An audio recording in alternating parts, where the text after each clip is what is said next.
It's Thursday in Simpsonville, South Carolina, and it's been kind of an overcast day today. Nevertheless, it's been in the mid-50s, so we can't complain too much and consider all of the other places in the world. We're looking at Mark chapter 3. 4 scenes. Scene at the church, scene at the sea, scene in the mountains, and a scene at the house. We're seeing 4 messages. We're seeing the compassion, we're seeing the conquering, and we're seeing the calling, and we're seeing the correcting.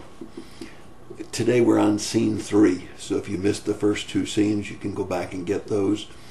Scene 3 is found in chapter 3, verses 13 and following, and it's on the mountain. Now, one of the things that I've always taught anybody that was serious about Bible study and really wanted to get the most out of the Bible, particularly the New Testament, and even more specifically the Gospels, I say to them to get a good study Bible to know where there are parallel passages. Now, what does that mean?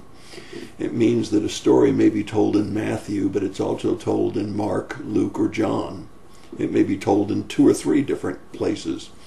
And when you look at all 3 accounts, or 2 accounts, or 1 account that's duplicated in another gospel, you'll find very often that there's additional information that really helps you to understand or to expound on that particular incident or event. So today is a very good example of that, because you see in Mark, it doesn't tell us why Jesus went up on the mountain, and it doesn't tell us what he did there. But if you go over to Luke chapter 6 at verse 12, Luke 6:12, you'll find the same story, except it gives us additional information. It doesn't change the facts, but it does give us additional information. It says, Jesus withdrew from the multitudes, called those that he wanted to call to him, and it says he prayed all night. Now, I've heard a lot of preachers who did not look at the other accounts of the Gospels and preached that Jesus was praying to decide which of the men to choose as his inner circle of 12. I don't believe that's at all the case. I believe Jesus went up on the mountain and prayed all night to pray for the 12 that he already had in his heart that he wanted to call. Now, so let me say that again. I believe that Jesus went up and prayed all night for the 12 that he already had in his heart and who he wanted to call. You may not agree with that, but I believe that he did. I believe that he knew the men's hearts before he ever went up.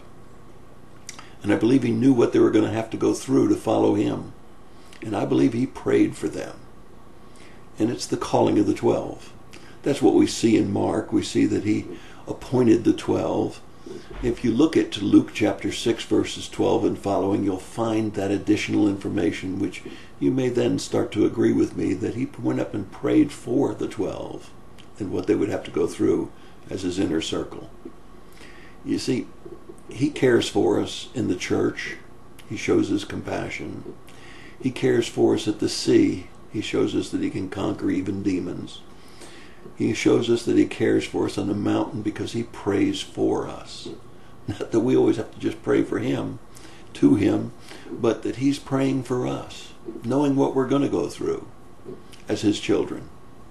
I think it's a wonderful thought, and I think it's consistent with the nature and character of God, that he prayed all night for those 12, knowing exactly what they were going to go through.